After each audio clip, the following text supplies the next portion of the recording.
भवसंभवभीतिभेदनं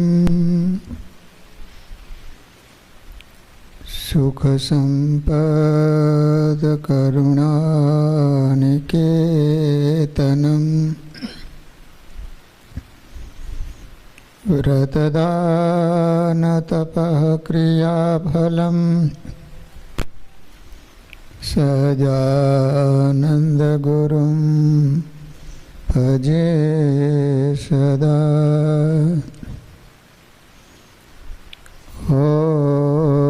ओमयवतारिणे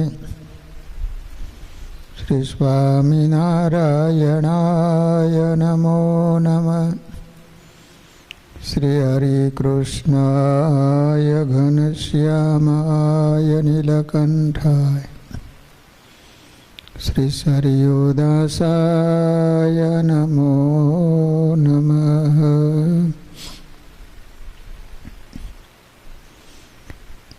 बोलो स्वामीनारायण भगवाननी श्री हरिकृष्ण महाराजनी जय। श्री राधा कृष्ण देवनी श्री नरनारायण देवनी श्री लक्ष्मीनारायण देवनी जय।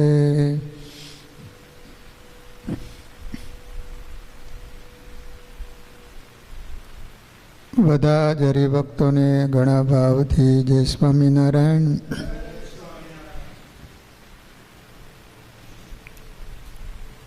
વાલા ભક્તજનો,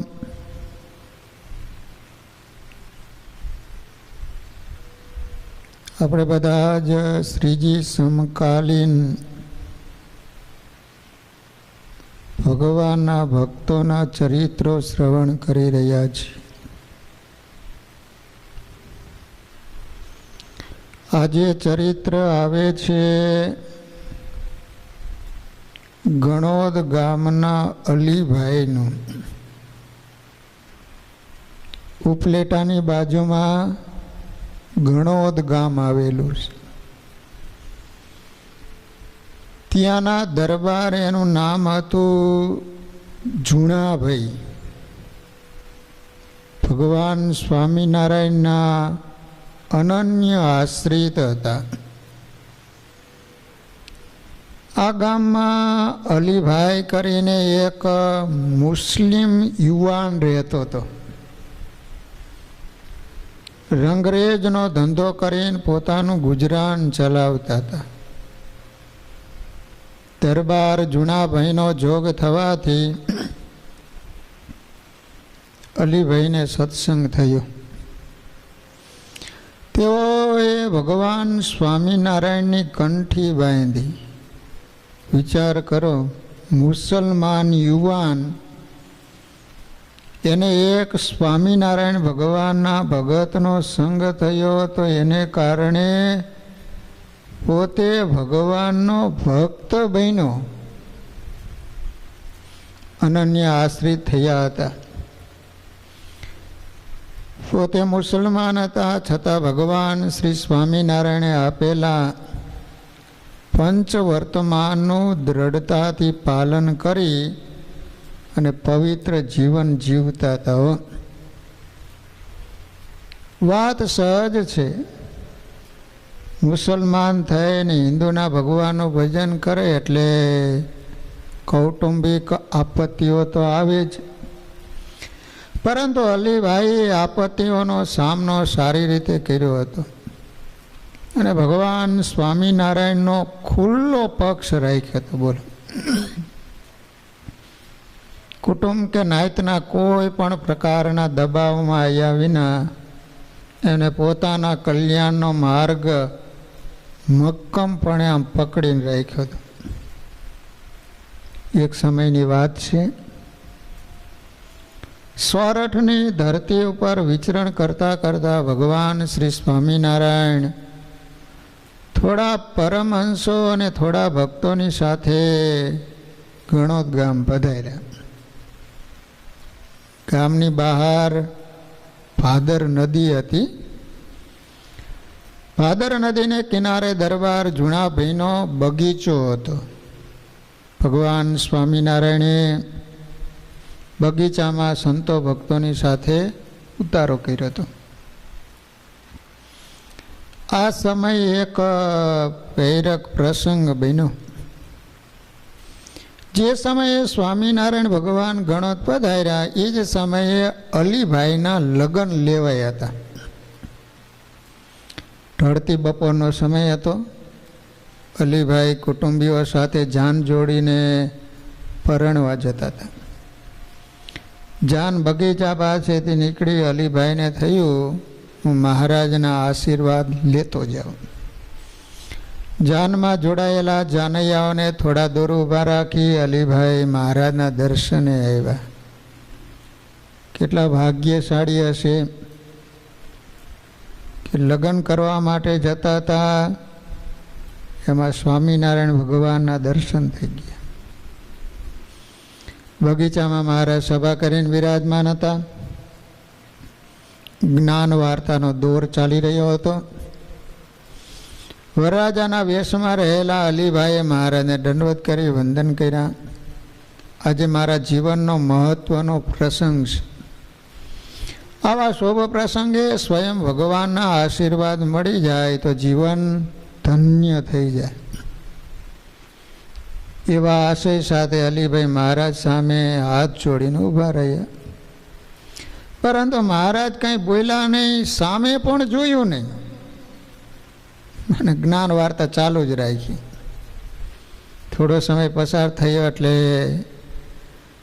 મહારાજની પાસે ઊભેલા પાર્ષદે કહ્યું, મહારાજ અલીભાઈ પરણવા જાય છે અને આપની પાસે રજા લેવા આવ્યા છે.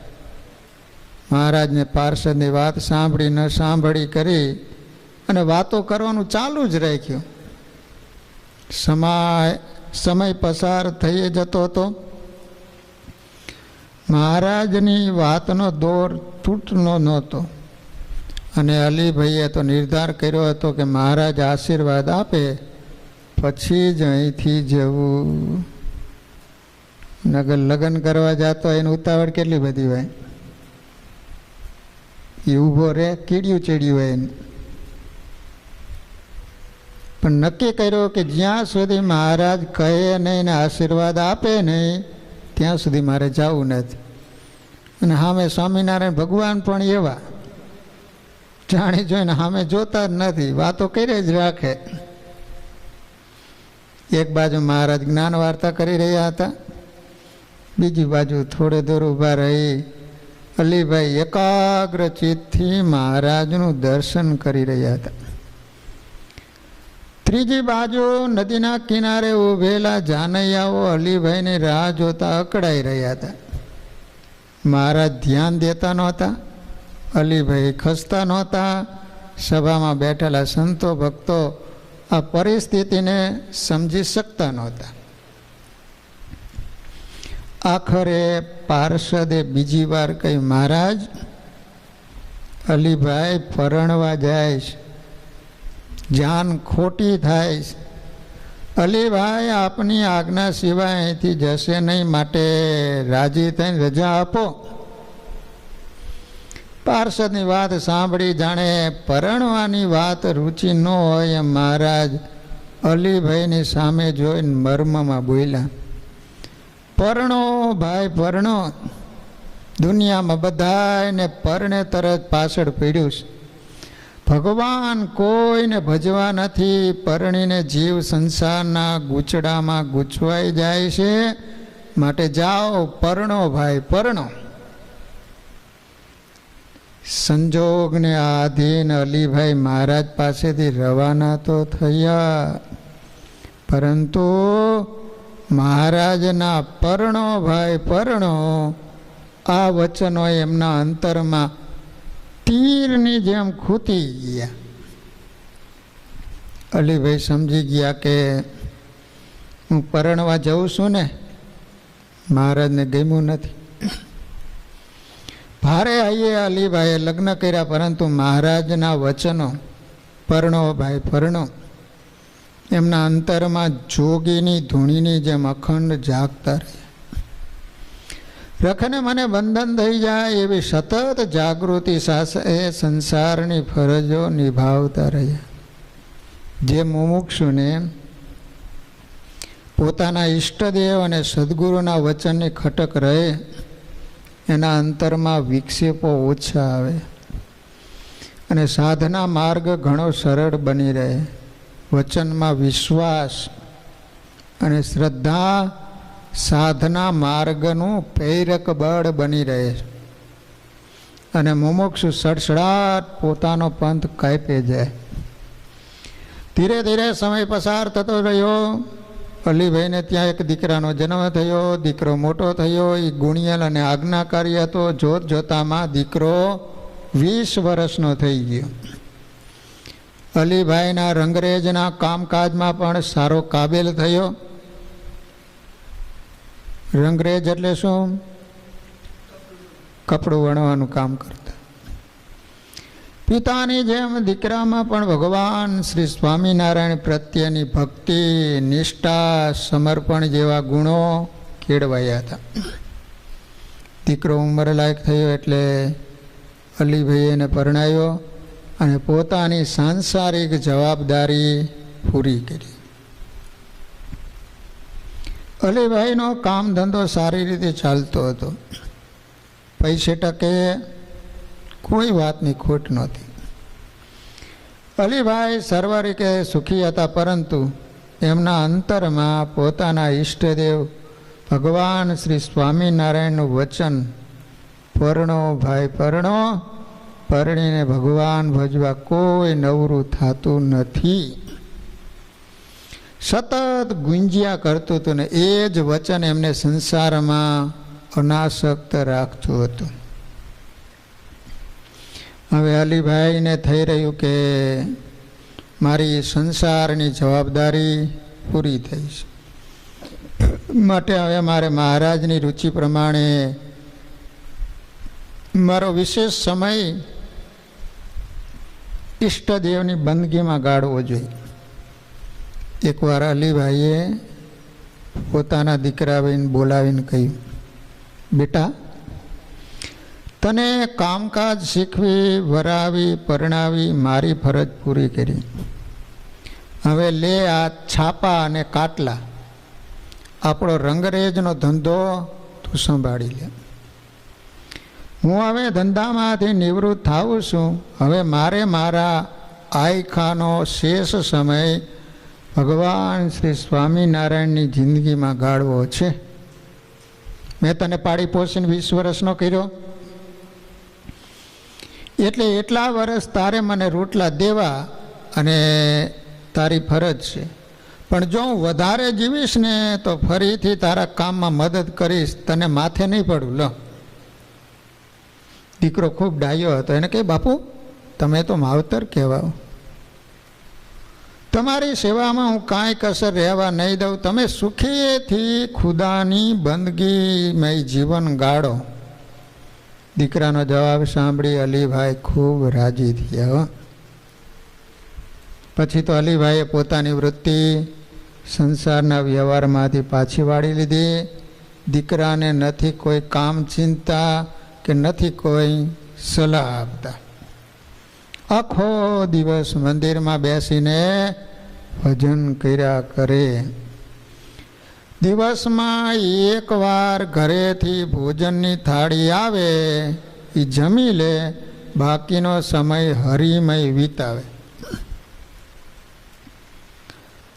ગણોદ દરબાર જુણાભાઈના પુત્ર દરબાર અભયસિંહજી મહાન ભગવાનના ભગત હતા. સદગુરુ ગુણાતીતાનંદ સ્વામી જેવા મહાન સંતોના કૃપાપાત્ર હતા. દરબારે ગામમાં સુંદર મંદિર બંધાયું હતું. એ મંદિરમાં પાક દિલના અલીભાઈ અને ભક્તરાજ અભયસિંહજી સાથે બેસીને કીર્તન કરતા, કથા વાર્તા કરતા, ભક્તિ રસમાં તરબોળ થતા. બંને ભક્તોની ભક્તિમાં રુચિ એકસરખી હોવાથી ક્યારેક તો એવા ડૂબી જતા કે સમયનું ભાન પણ ભૂલી જતા. એક સમયની વાત છે. સદગુરુ ગુણાતીતાનંદ સ્વામીની આજ્ઞાથી પુરાણી રઘુવીર ચરણદાસજી ગણોદ પાસેના વરજાંગ ઝાડિયા ગામે કથા કરવા માટે પધાર્યા. સ્વામી અહીં 1 મહિનો રોકાવાના હતા અને કથા વાર્તાનો લાભ આપવાના હતા. દરબાર અભયસિંહજી અને અલીભાઈને આ સમાચાર મળતા ખૂબ આનંદ થયો. રોજ પોતે અરસપરસ કથા તો કરતા, પરંતુ હવે તો 1 મહિનો સાધુના મુખે વાતો સાંભળવા મળવાની હતી. તેથી બંને નક્કી કર્યું કે આપણે દરરોજ ગણોદથી કથા સાંભળવા માટે વરજાંગ ઝાડીએ જવું, 1 મહિનો સુધી કથા સાંભળવી. પછી તો બંને જણા રોજ સવારે ઝાડિયા પહોંચી જાય, સાંજ સુધી કથા વાર્તા સાંભળે. સાંજે ફરી બંને સાંભળેલી કથાને વાગોળતા મનન કરતા ગણોદ આવે. આવી રીતે આખો મહિનો કથાનું શ્રવણ કર્યું. કથાની પૂર્ણાહુતિ થવાને હજુ 1 દિવસ બાકી હતો. આગલા દિવસે કથા પૂરી થઈ ત્યારે અલીભાઈ વ્યાસપીઠ પાસે આવ્યા. પોથી અને પુરાણીની પૂજા કરીને કહ્યું, સ્વામી હવે છેલ્લા જય સ્વામિનારાયણ. આવતીકાલે મારાથી કથા સાંભળવા નહીં અવાય. પુરાણી રઘુવીર ચરણદાસજી બોલ્યા, પણ અલીભાઈ આવતીકાલે તો કથાની પૂર્ણાહુતિ છે, તમારે અવશ્ય આવવું જોઈએ. અલીભાઈ કે સ્વામી કાલે કથાની પૂર્ણાહુતિ છે, એવી રીતે આવતીકાલે મારે આયખાની પણ પૂર્ણાહુતિ છે, ધામમાં જવાનું છે. કાલે આવતીકાલે મહારાજ મને ધામમાં તેડી જવાના છે, માટે મારે તો આજે જ કથાની પૂર્ણાહુતિ થઈ. બીજા દિવસનું પ્રભાત થયું. અલીભાઈ પૂજાપાઠ કરીને મંદિરે આવ્યા. દર્શન કરીને અભયસિંહ પાસે ગયા. અભયસિંહજી ઓસરીમાં બેઠા હતા. અલીભાઈ એમની નજીક આવ્યા અને માંડ્યા દંડવત કરવા. અલીભાઈ પોતાને દંડવત કરતા હતા, તેથી અભયસિંહજીને ભારે નવાઈ અને સંકોચ થયો. અભયસિંહજીએ દોડીને એમણે પકડી લીધા અને બોલ્યા, અલીભાઈ તમે વડીલ કહેવાવો, મને કેમ દંડવત કરો છો? અલીભાઈ 2 હાથ જોડીને કે, દરબાર અમે રહ્યા મુસલમાન, અમને પૂર્ણ પુરુષોત્તમનો ભેટો કેમ થાય? એ તો તમારા પિતાશ્રી અને તમારા યોગે કરીને આજે હું અક્ષરધામનો અધિકારી થઈ રહ્યો છું. જો તમે મારો હાથ ન ઝાલ્યો હોત ને તો મને આ પ્રાપ્તિ કેમ થાત? આમ બોલતા બોલતા અલીભાઈની આંખોમાંથી આંસુડાની ધારાઓ વહેવા લાગી. અભયસિંહજી અલીભાઈને ભેટી પડ્યા. અભયસિંહજીનો પણ કંઠ ભરાઈ આવ્યો. એમના મોઢામાંથી શબ્દો નીકળી ન શક્યા. થોડી વાર પછી બંને સ્વસ્થ થયા. અલીભાઈએ મહારાજે દર્શન આપી આજે તેડવા આવવાના છે એ વાત કરી. છેલ્લા જય સ્વામિનારાયણ કહ્યા અને અલીભાઈ પોતાના ઘરે આવ્યા. બરાબર મધ્યાહના સમયે અલીભાઈને ભગવાન સ્વામિનારાયણે દિવ્ય દર્શન દીધા અને પોતાના ધામમાં તેડી ગયા. આ રીતે વાલા ભક્તજનો, ગણોદ ગામના મુસલમાન અલીભાઈ એકવાર સ્વામિનારાયણ ભગવાને વચનો કીધા, પણ કેવા દિલમાં ઉતારી લીધા. વાલા ભક્તજનો, હવે બીજા મુસલમાન ગોંડલના શેખજી મિયા. વાલા ભક્તજનો, સ્વામિનારાયણ સંપ્રદાયમાં સ્વામિનારાયણ ભગવાન વખતે ઘણા બધા મુસ્લિમ ભક્તો પણ હતા. શ્રી હરિની આ વિશાળતાને કારણે થોડા સમયમાં સ્વામિનારાયણ સંપ્રદાય ગુજરાત, મહારાષ્ટ્ર, મધ્યપ્રદેશ, રાજસ્થાન જેવા રાજ્યો સુધી વિસ્તરી ગયો હતો. સૌથી મોટું આકર્ષણ તો એ હતું કે ભગવાનના અવતરણમાં જ ન માનનારા મુસ્લિમ ધર્મના કેટલાય મુસ્લિમ બિરાદરોએ શ્રી હરિના ચરણોમાં પોતાનું જીવન અર્પણ કર્યું હતું. મુસલમાન છે એ એવું નથી સ્વીકારતા કે ખુદા છે એ પોતે આ લોકમાં આવે. ખુદા કોઈ દી આ લોકમાં આવતા જ નથી, એ લોકોની એવી માન્યતા છે. છતાંય પણ સ્વામિનારાયણ ભગવાનના ભગત બન્યા એટલે કેટલું કહેવાય, કયો હલો.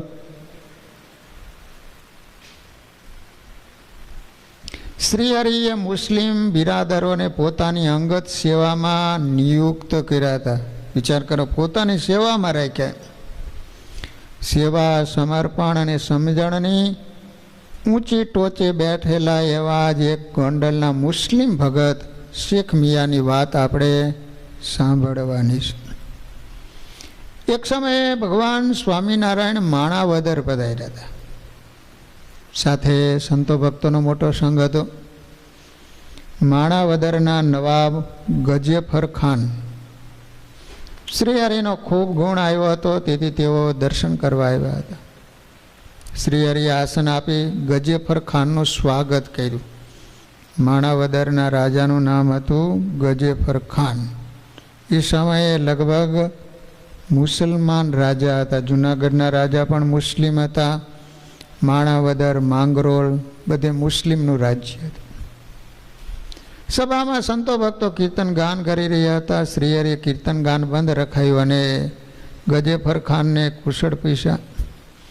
ત્યારે તેઓ વિનંતીના સુરમાં બોલ્યા, સહજાનંદજી, તમે તમારા શિષ્યોને સમાધિ કરાવો છો, એ શું સાચું છે? તો સાચું હોય તો અમને પણ સમાધિ દેખાડો. મહારાજના મુખ ઉપર મંદ હાસ્યની રેખાઓ ઉપસી. પછી બોલ્યા, અમે કોઈને સમાધિ કરાવતા નથી.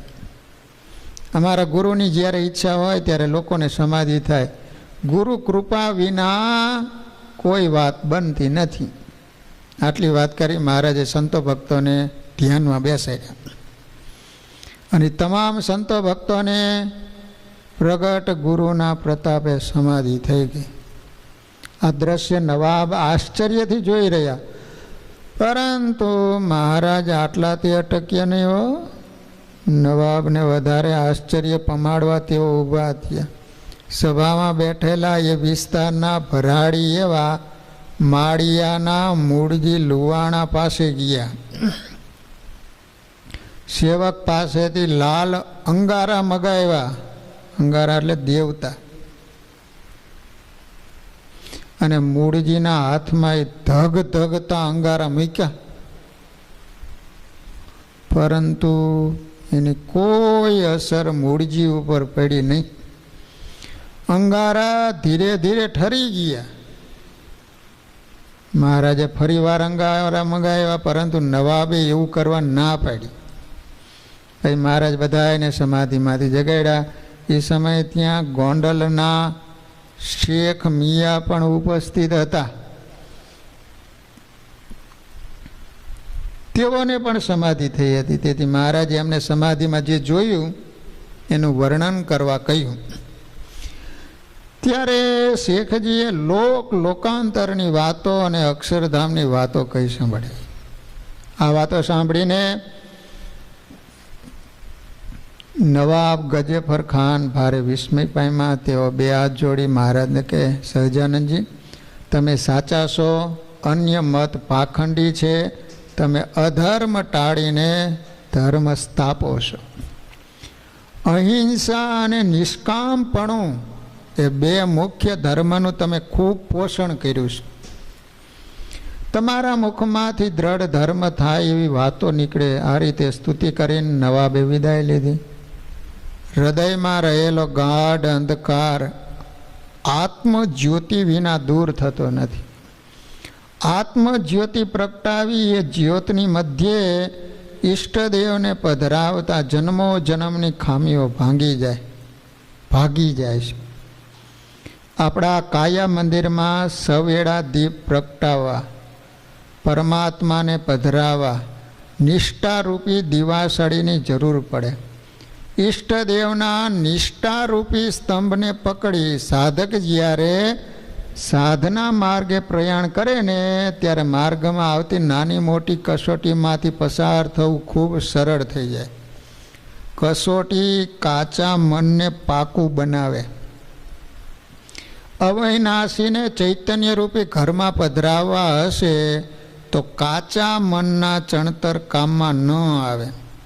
શરીરની શોભા અને મુખની ક્રાંતિ ધૂળમાં ભળતા વાર ન લાગે. પરંતુ ઈષ્ટા હશે ને ઈષ્ટનિષ્ઠા હશે તો કસોટીઓનો ભાર ઝીલાય અને હરિપ્રેમના હીરા ઝગમગાટ કરી દે.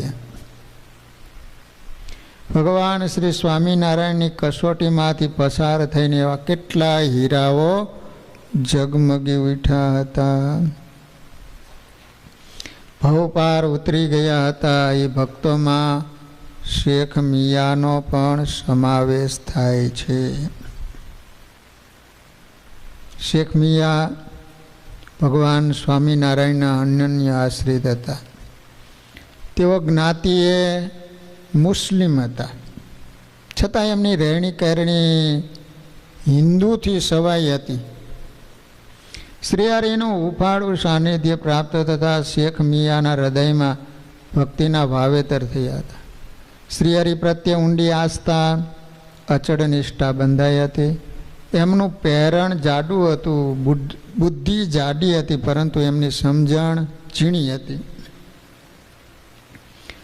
શેખ મિયા જ્યારે શ્રીજી મહારાજના દર્શને આવે ને ત્યારે પ્રભુ એમને પ્રેમથી બોલાવે, પોતાની પાસે બેસાડે, ઘરના સમાચાર પૂછે, પ્રસાદી આપે, ઉતારા પાણીની વ્યવસ્થા કરાવે, જેટલા દિવસ રોકાય એટલા દિવસ એમની સંભાળ રખાવે. વળી જતી વખતે મિયાજીનો આદર સત્કાર કરીને ભેટ આપે. એક મુસ્લિમ ભગતનો આવો આદર સત્કાર થતો જોઈ કેટલાક સત્સંગીઓને આંખના કણાની જેમ ખટકે. વળી શ્રીજી મહારાજ મિયાજીને સૌની આગળ બેસાડે અને પાછળ બેઠેલા ભક્તોના મનમાં હમહમી રહે. સૌ અરસપરસ ગુપસુપ વાતો કર્યા કરે. મહારાજ આ મુસલમાનને આટલું બધું માન આપતા હશે.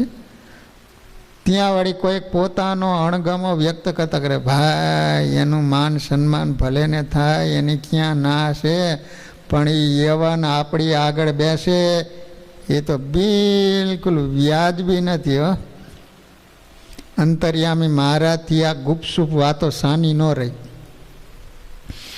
મહારાજે ભક્તોના અંતરની અકળામણ ઓળખી લીધી. મિયાજી પ્રત્યે અણગમો દાખવતા એ ભક્તોની અને શેખ મિયા એ બંનેની સમજણ મહારાજ જાણતા હતા. તેથી જ ગુપસુપ ચાલી રહેલો ખેલ જોઈને મહારાજ મંદ મંદ હસતા હતા. પછી મિયાજીની સમજણનો ખ્યાલ સૌને આવે એ માટે મહારાજે મનોમન યોજના ઘડી. હવે બધા ભક્તોને દેખાડવા પડશે કે આ મિયાજી કેવા છે, એની નિષ્ઠા કેવી છે. શ્રીજી મહારાજ સભામાંથી ઉઠી જ્યાં શેખ મિયા બેઠા એની પાસે જઈ અને બેસી ગયા ને કહ્યું, તમે મને મારો. શેખજીને મહારાજ કે મને તું માર.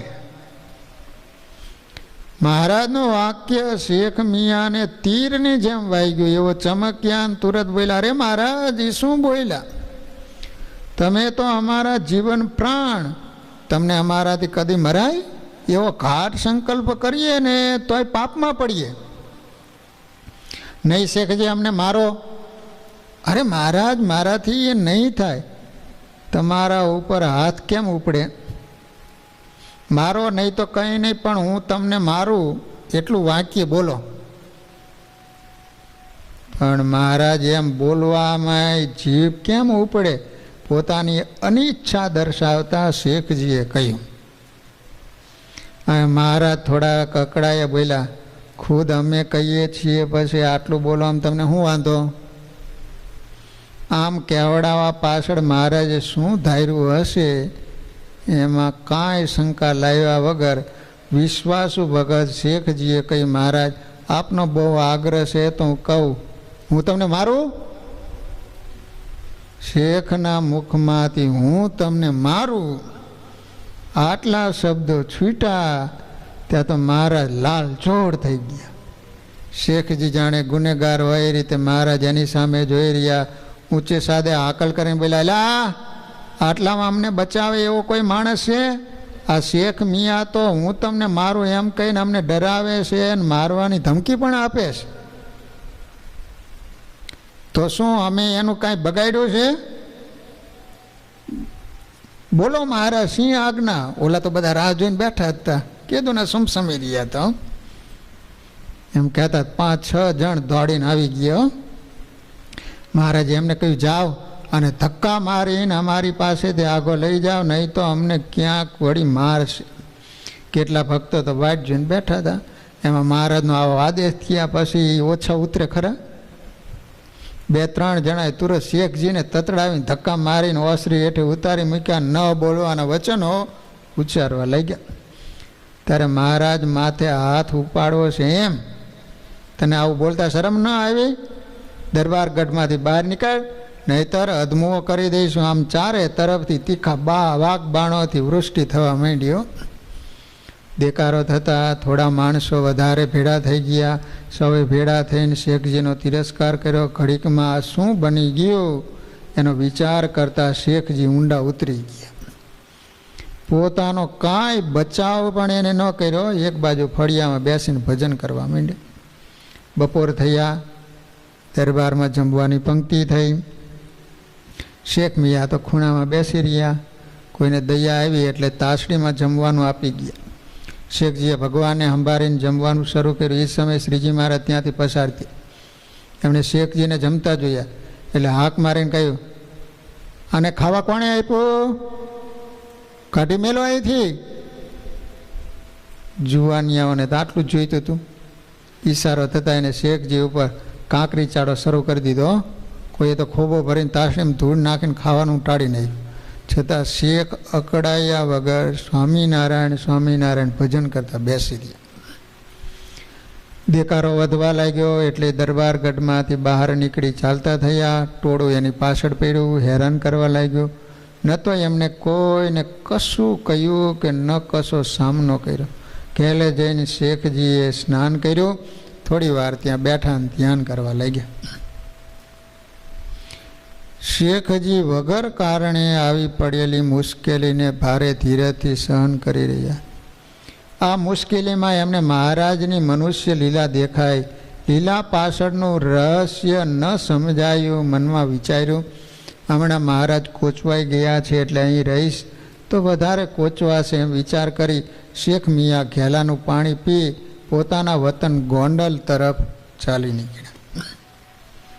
ઘરે આવી મનમાંથી બધો ભાર ઉતારી નાખ્યો. દરબાર હઠીભાઈને ત્યાં નોકરી ઉપર ચડી ગયા. શ્રીજી મહારાજે શેખજીની તપાસ કરાવી તો એવી ભાડ આવી કે એ તો પોતાને ગામ ગોંડલ જતા રહ્યા. મહારાજે પોતાના એ સેવકને ઠેઠ તળિયા સુધી તપાસીને એના નિશ્ચયની સૌને જાણ કરાવી હતી. એટલે પોતે દરબાર હઠીભાઈ ઉપર સંદેશો મોકલો. કસોટી શરૂ થઈ. હવે મહારાજે દરબાર સત્સંગી હતા હઠીભાઈ, એના ઉપર કાગળ લખ્યો, શેખ મિયા અહીં ગઢડે આવેલો ત્યારે અમને મારવાનું કહીને ત્યાં નોકરી ઉપર હાજર થઈ ગયો છે. આવા માણસોને નોકરીમાં ચાલુ રાખશો નહીં. દરબાર હઠીભાઈ શ્રીજી મહારાજના વિશ્વાસુ ભગત હતા. મહારાજનો સંદેશો મળતા એને શેખજીને નોકરીમાં રજા આપી દીધી. શેખને પેટ ગુજારાનું સાધન ચૂંટવાઈ જતા થોડી મૂંઝવણ થઈ, પણ કાંઈ બોલ્યા નહીં. ઘરમાં પણ કોઈને કશી વાત ન કરી હશે. મહારાજ મારા જીવનું જરૂર ભલું કરતા હશે. આમ વિચારી દેહનું કષ્ટ સહન કરી મનને સ્વસ્થ રાખવા પ્રયત્ન કરે છે. નોકરીની શોધમાં ફરતા ફરતા તેઓ રાજકોટ આવ્યા. અહીં બળવો પોકારતા મનને દબાવી પ્રભુમાં ચિત્ત પરોવી ધીરજ રાખીને દિવસો વિતાવા લાગ્યા. નાતીલા તેમજ સત્સંગના દ્વેષીલાઓને આ બાબતના ક્યાંકથી જાણ થતાં એને શેખજી પાસે આવી મહારાજનું વાંકું બોલવા માંડ્યું અને શેખજીને પોતાના તરફ વાળી લેવાના પ્રયત્નો આદર્યા. પણ શેખજીએ જરાય મચક ન આપ્યો. રોકડું પરખાવતા કહી દીધું, ભગવાન સ્વામિનારાયણ તો મારા કલ્યાણના કરતર છે, એ ભલે મને હળદૂત કરે એનો મને જરાય અભાવ નહીં આવે. શેખને જીવમાં ઊંડે ઊંડે એવો ભરોસો તો ખરો જ કે મહારાજ મારું કોઈ દિવસ ભૂંડું નહીં કરે. મારામાં કાંઈક કચાશ હશે એટલે મને તાવીને શુદ્ધ કરવા માગે છે. શેખજીના જીવમાં મહારાજના દર્શનની ઘણી તાણ રહે, પણ આજ્ઞા વિના જવાની હિંમત ન થાય. પરિતાપ અને પશ્ચાતાપમાં ઘણીવાર આંખમાં આંસુ આવી જાય. શ્રીજી મહારાજના આવા વિયોગમાં એનું શરીર પણ ઘણું પાછું પડી ગયું. કેટલાક મહિનાઓ વીત્યા, પણ શેખજીની નિષ્ઠા અકબંધ છે. ક્યાંય ખોબો નથી પડ્યો અને નથી પડવા દીધો. એવામાં એમને સમાચાર મળ્યા કે દાદા ખાચરને એજન્સીના કામકાજ પ્રસંગે રાજકોટ આવવાનું થયું છે. શેખ મિયાના સમાચાર જાણ્યા એટલે એમનું હૈયું અધીરું બન્યું. તપાસ કરીને એને દાદા ખાચરના મુકામનો પત્તો મેળવ્યો. એમને જ્યારે મળ્યા ત્યારે શેખનું હૈયું હાથ ન રહ્યું, એમનાથી ધ્રુસકું મુકાઈ ગયું. દાદા ખાચર બધું જાણતા હતા. એમને શેખજીને સાંત્વના આપવા માંડી. ત્યારે શેખજીએ કહ્યું, મારા જેવો જગતમાં બીજો કોઈ મૂર્ખ નહીં હોય. પૂર્વના પાપ આડા એવા મને કુમતી સૂજીને મારાથી અવળું બોલાઈ ગયું. હું અપરાધી છું. મહારાજ તો ખૂબ દયાળુ છે, તેઓ મારા અપરાધ સામું નહીં જુએ. એ તો બધું જાણે છે, છતાં મારા વતી આપ મહારાજને અરજ કરજો કે મને માફી આપીને પાછો અપનાવે. મહારાજ કોચવાયા એથી મારા જીવમાં બહુ બળતરા થાય છે. મને ક્યાંય શાંતિ નથી. એમ બોલતા બોલતા તો એમને ગળે ડૂમો ભરાઈ ગયો. આગળ કશું બોલી ન શક્યા. દાદા ખાચરે આશ્વાસન આપી એમને સ્વસ્થ કર્યા. શેખજીએ અશ્રુભરી આંખે દાદા ખાચરને વિનંતી કરતાં કહ્યું, આપને મારી આ નમ્ર અરજ છે કે દયા કરીને મને એકવાર મહારાજના દર્શન કરાવજો. આમ કહી શેખજીએ વિદાય લીધી. દાદા ખાચર એને જતા જોઈ રહ્યા અને મનોમન એમની સમજણને વંદી રહ્યા. દાદા ખાચરે તુરત બધી હકીકત કાગળમાં લખી માણસ દ્વારા ગરડા મોકલાવી. મહારાજનો વળતો જવાબ પણ આવી ગયો કે શેખજી, દાદા ખાચર જેમ કહે એમ કરજો, અમે તમારા ઉપર ખૂબ રાજી છીએ. પછી દાદા ખાચરે શેખજીને બોલાવીને સઘળી વાત કરી. શેખજીને ગરડા સાથે લીધા. ગઢપુરનો સીમાડો આવ્યો એટલે શેખજી ઘોડા ઉપરથી હેઠિયા ઉતરી ગયા. મોઢામાં ખડના તરણા લીધા. બંને હાથ જોડી દિનવદને દરબારમાં આવ્યા. જે ઓસરીમાં શેખજી તમને મારું એમ બોલ્યા હતા ને, જ્યાં એમને હડસેલા લાગ્યા હતા એ જગ્યાએ જોગાનું જોગ શ્રીજી મહારાજ બિરાજમાન હતા. શેખ તો આવતાની સાથે પ્રભુને દંડવત પ્રણામ કરવા લાગ્યા. મહારાજ સફાળા ઊભા થઈ શેખજી પાસે જઈ એમના મસ્તકે પોતાના બંને હાથ મૂક્યા. શેખજીના હૃદયમાં ટાઢા શેરડા પડ્યા. તેઓ કરગરતા બોલ્યા, પ્રભુ મારો અપરાધ માફ કરો, માફ કરો. એમ બોલતા બોલતા એમનાથી રડી જવાયું. એમના મોઢામાંથી ખડના તરણા નીચે પડી ગયા. આ દ્રશ્ય જોઈને સભામાં બેઠેલા સૌ સ્તબ્ધ થઈ ગયા. શ્રીજી મહારાજ એમને સાંત્વના આપી. એમનો હાથ ઝાલી ઓસરી ઉપર પોતાની પાસે સૌની આગળ બેસાડ્યા. પછી મહારાજે સભામાં બેઠેલા ભક્તજનોને કહ્યું, આ શેખ મિયાનો અમે કૂતરાની જેમ તિરસ્કાર કર્યો, એની માથે ન થવાનું બધું જ કર્યું, છતાં એમને અમારો જરાય અભાવ ન લીધો. જાનકીજીની જેમ એને પોતાનો અવગુણ લીધો, પણ અમારો લેશ માત્ર અવગુણ ન લીધો. આવા ભક્તો ઉપર અમર વગર કર્યું એ જ થાય. મહારાજના વચનો સાંભળીને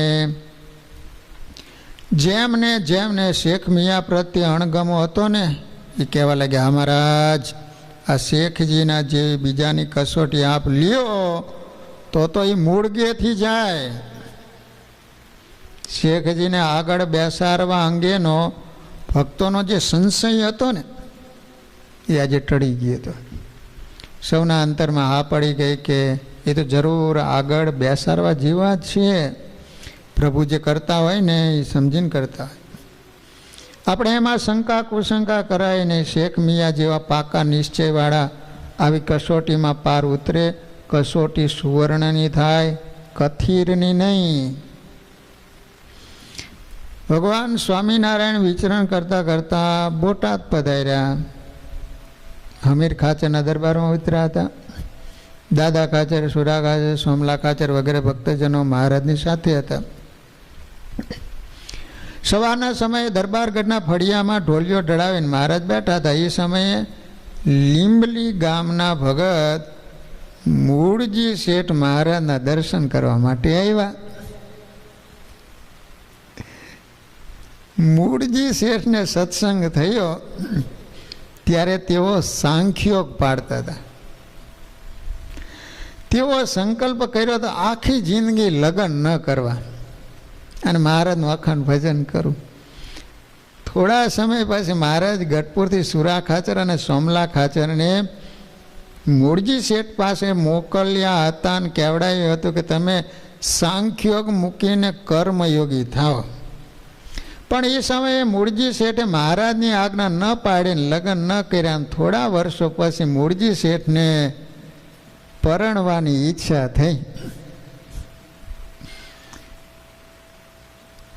બે સ્ત્રીઓને સાથે પરણી ગ્રહસ્થાશ્રમ સ્વીકાર્યો. બે છોકરીઓને લગ્ન કર્યા. એમને મહારાજનો નિશ્ચય દ્રઢ હતો એટલે લગ્ન કરીને આજે મહારાજના દર્શન કરવા આવ્યા હતા. મહારાજે પણ નટખટ.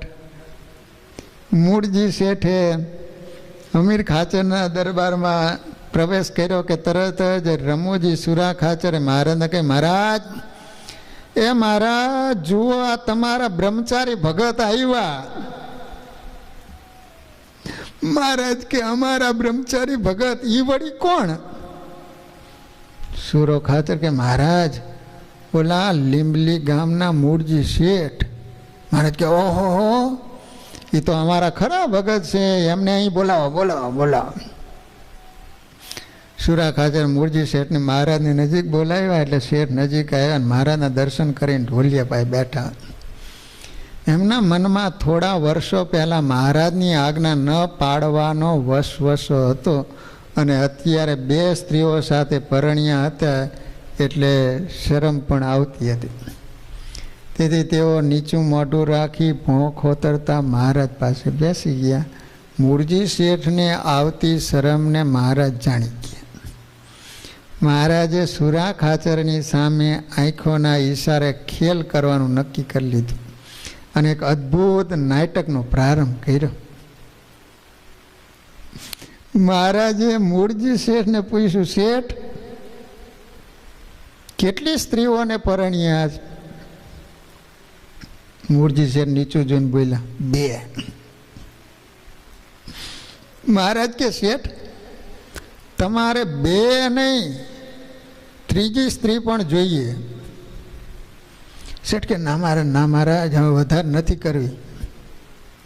મહારાજ કે ના શેઠ અમારે તમને ત્રીજી સ્ત્રી સાથે પરણાવવા છે. એમ કહીને મહારાજે પાસે બેઠેલા ગોંડલના શેખ મિયા સામે જોઈને બોલ્યા, શેખ મિયા તમારે બે સ્ત્રીઓ છે એમાંથી મુહમ્મદિયાની માં છે ને એ મૂળજીને આપો. મહારાજની વાત સાંભળી મૂળજી શેઠ ઊભા થઈ બે હાથ જોડી મહારાજને કહે, અરે મહારાજ હું હિન્દુની મુસલમાન, એ કેમ બને? મહારાજ કે મૂળજી, જેમ તમે સાંખ્યોગી હતા અને પછી ગ્રસ્તાશ્રમી બન્યા એમ એ પણ બને. માટે શેખજી તમે એક સ્ત્રી આ મૂળજીને આપો. શેખજીને કહો. આ બાજુ અચાનક પોતાના તરફ આવેલ પાણીના રેલાને વાળતા શેખ મિયા કે મહારાજ મુહમ્મદિયાની માં તો ગોંડલ છે, એને અહીં લાવી કેમ? મહારાજ કે સુરા ખાચર તમારે અહીં પરણે ત્યારે કેવો વિધિ કરે છે? સુરા ખાચરે કહ્યું, મહારાજ લગ્ન સમયે ફળિયામાં ચોરી બંધાય, અગ્નિ સળગાવે, છેડા બાંધે, ફેરા ફરે અને સાજન માજન ગીતો ગાય. મારે કે સુરા ખાચર તમે આ મૂળજી અને શેખજીના છેડા બાંધો, સોમલા ખાચર તમે અગ્નિ પ્રગટાવો અને સંતો તમે લગ્નના ગીતો ગાઓ. મહારાજની આજ્ઞા થતાં બધા જ હોંશે હોંશે કામે લાગી ગયા. એકે બંનેના છેડા બાંધ્યા, એકે અગ્નિ પ્રગટાયો, કોઈએ ચોફાના ચા પકડી મંડપ તૈયાર કર્યો અને ગીતો પણ ગવાય. એ ગીતોના શબ્દ હતા, ગણુણું ગણુણું ધૂપ જાવ, ગણુણું ગણુણું ધૂપ જાવ. આમ અનોખા વિવાહનો પ્રારંભ થયો. મહારાજ બંનેને પરાયણે ફેરા ફરવા કહે. મૂળજી અને શેખજી આ ટીકડા સળગાવી પ્રગટાવે, અગ્નિ ફરતે ફેરા ફરે. 16 ફેરા પૂરા થયા. 16 એટલે મહારાજ કે હવે લગ્ન વિધિ પૂરો થયો છે. શેખજી તમે જ્યારે ગોંડલ જાઓ ત્યારે મુહમ્મદિયાની માને મૂળજી પાસે મોકલી દેજો. આ રીતે મહારાજે માનુષી લીલા કરી ઉપસ્થિત સંતો ભક્તોને ભારે આનંદ કરાયો અને મૂળજી શેઠના નિશ્ચયની પણ પરીક્ષા કરી. સામે શેખ મિયા અને મૂળજી શેઠ પણ પોતાની સાથે આટલી મોટી રમૂજ થઈ હોવા છતાં હસતા હતા. પણ શ્રી હરિ સાક્ષાત પુરુષોત્તમ નારાયણ છે એવા પોતાના નિશ્ચયમાં કોઈ ડગમગાડ થવા દીધો નહીં. તો વાલા ભક્તજનો, આ રીતે સ્વામિનારાયણ સંપ્રદાયમાં અનેક મુસ્લિમ ભક્તો હતા. એમાં આજે આપણે 2 ભક્તોના ચરિત્ર શ્રવણ કર્યા. એક ગોંડલના શેખ મિયા અને ગણોદ ગામના અલીભાઈ. શ્રીપતિમ શ્રીધરમ સર્વદેવેશ્વરમ ભક્તિધરમ આત્મજમ વાસુદેવમ માધવમ કેશવમ કામદમ કારણ સ્વામિનારાયણમ નીલકંઠમ ભજે સહજાન મહારાજ. સ્વામિનારાયણ સ્વામિનારાયણ સ્વામિનારાયણ સ્વામિનારાયણ સ્વામી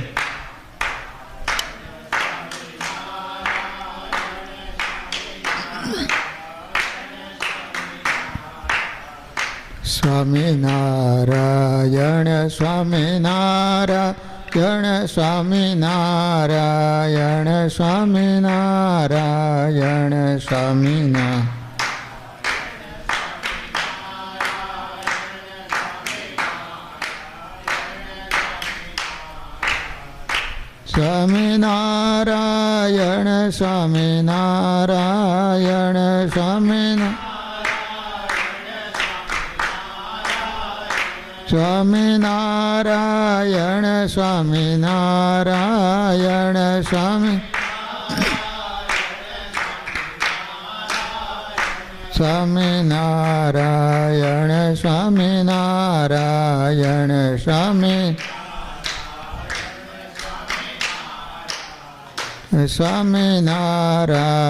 સ્વામિનારાયણ સ્વામિનારાયણ સ્વામિનારાયણ સ્વામિનારાયણ સ્વામિનારાયણ